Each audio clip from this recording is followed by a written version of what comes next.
Itong sound card natin, pwede ba connect sa laptop or ang laptop ang gamitin natin bilang pang live stream. Di ba? Kung halimbawa magla-live stream ka, laptop ang gagamitin mo. So, paano? Pwede ba?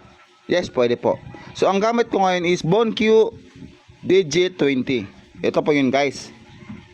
So, ang gagawin natin, i-connect natin. So, ano ba ang kailangan natin? Simple lang kailangan natin, guys. Kailangan mo lang ng ganito na kable. Ayan, o. Ito, ang i-connect mo sa sound card. Ito naman ang sa laptop. Okay?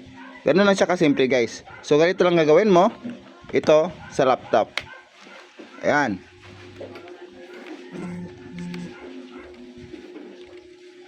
Ayun. Nakashoot na yan, ha. Oh.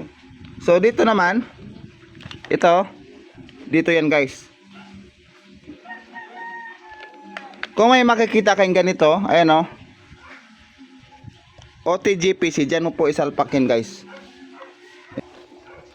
Ayan, nakasalpak na siya. So, nakakonect na siya sa ating laptop.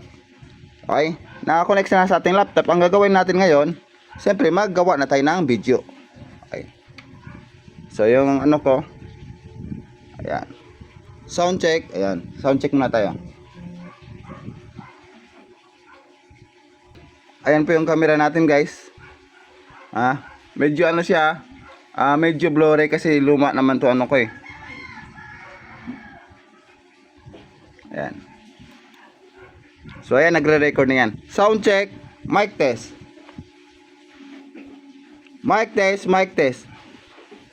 Ayan. Yung mga sound effects gumagana kaya? Ito yung mga sound effects niya, oh. Ayan. Ayan. Ito pa.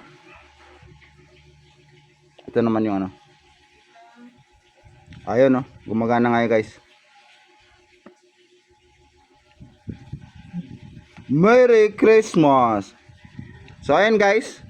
Okay siya. Guys, ito na po yung naging resulta ng ginagawa nating video. Pakinggan natin kung gumagana ba siya, pati yung mga sound effects niya. So i-play natin. Mic test, mic test. Ayan. Ayan. Gumagana nga, guys. Yung mga sound effects gumagana kaya?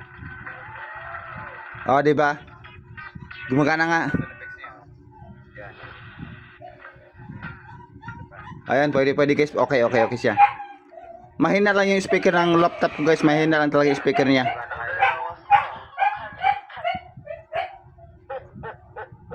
Merry Christmas. Di ba? So, ayan, guys. ayos. Okay siya. Gumagana po. Okay siya.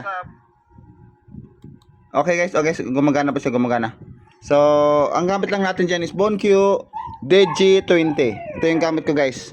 Click the yellow basket lang sa mga gustong bumili nito.